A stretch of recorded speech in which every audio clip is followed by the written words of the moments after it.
Balajonlarim to'qib kelib bo'lmasa ham yonbop masalliqlarda ko'rinishi ham, mazasi ham qimmat pishiriqlarda osongina desert tayyorlashni o'rgataman. 100 gramm saryog'ni xona haroratida yumshatishga qo'yib qo'yamiz. Qozonchaga 150 gramm shakar, 50 gramm un, 2 ta tuxum qo'shib, yaxshilab aralashtirib, 400 gramm smetana solib, yana aralashtirib, o'rta olovga qo'yib, qaynab chiqquncha tez-tez aralashtirib turamiz. Keyin qozonchani muzday suv solingan idishga solib, aralashtirib, sovutib olamiz. Ustiga plyonkani tegizib, yopib qo'yamiz. Orada oddiy xohlagan shokoladli pechenyeni yaxshilab maydalab olib, 120 gramm eritilgan saryog', 1 osh qoshiq sut solib, 3 dan 1 qismini olib qo'yib, qolipga solib, presslab, xolodilnikka qotguncha qo'yib turamiz. Yumshab qolgan saryog'ga 2 choy qoshiq vanilniy shakar solib, mikserda yaxshilab oqarguncha ko'pirtirib olamiz. Qozonchadagi massani bitta mikser qilib olib, ko'pirtirilgan saryog'ga oz-ozdan qo'shib, yana ko'pirtirib olamiz.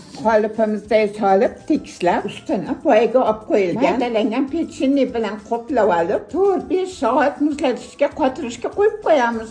Bir holda mehmonni daragini eshitib qolganinglarda, kechqurun tayyorlab xolodilnikka qo'yib qo'ysanglar, ertasiga mehmonlaringiz tarankani tozalab yeb qo'yadi. Juda mazali, yengil pishiriq tayyor-da.